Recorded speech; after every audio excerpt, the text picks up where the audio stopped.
Today I'm going to be teaching you how to do a crayon resist with watercolor. As we get started, there are a few things that you need to get collected and ready before you start.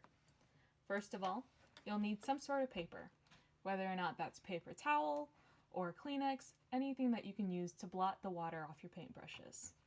Second, you'll need a paintbrush. Doesn't matter what kind. If you have a paintbrush that's a little bit wider, that'll have more paint and can be used for a wash, or you can get a paintbrush that's smaller that can lead to more detail.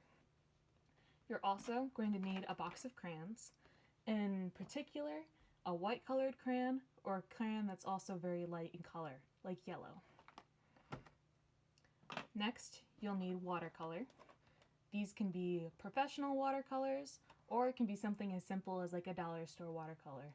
So, as long as it's the colors that you need or want, they should work fine. You're going to need a piece of watercolor paper.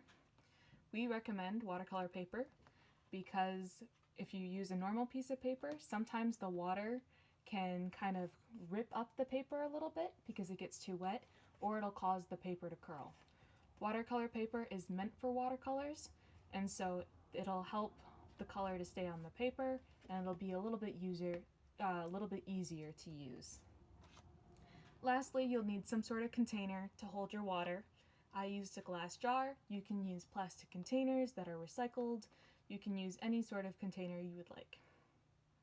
So, the idea of doing a crayon resist is that you want to use the wax in the crayon to create a resistance to the water. So on your piece of watercolor paper, you take your crayon and you're going to want to draw something that you want to design. So this can either be abstract, it can be swirls, it can be lines, or you could draw an actual picture, like a house. When you're pressing into your paper, you want to make sure that you have a little bit of an indent, because that'll help with your resist.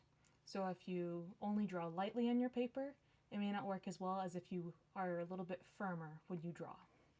So I'm going to take my crayon and I'm going to draw some swirls. I don't know if you can see it because it's very light and white. And I'm going to do some cross hatch marks, anything that I would like to do, as long as I'm pressing a little bit firmer. Next, I'm going to take my watercolors and I'm going to open it up to see what I have for my watercolor options.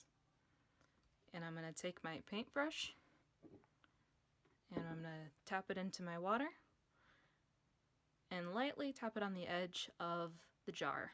I'm doing this so I don't end up with too much water on my brush. So now I'm going to take my brush. Let's go with this nice turquoise color here. It looks like I don't quite have enough water, so I'm going to kind of set it there and maybe add a little bit water in my tray. Next, I'm going to go across my paper, and as you can see, this resist is really showing up well. The water is not staying on the spots where the waxy crayon was, and you can see the design underneath. So I'm going to continue with my blue color, and if I decide that I want to change colors, I go over and I rinse my paintbrush in my jar, and I make sure that all the blue color is out. I can either blot my paintbrush on my paper, or I can kind of take some of that water off on the edge of the jar like we said before. And now I'm going to choose a different color. This time I'm going to choose red. So sometimes you can set it in your tray to add more water to it, or you can do it directly to the paper. So here you can see that I'm going over the wax resist, and this one is showing up nicely as well. More paint on the brush because it's a little bit wider, and it will go a little quicker to show the wax resist. So that's all. Thank you for watching my video, and have a good day.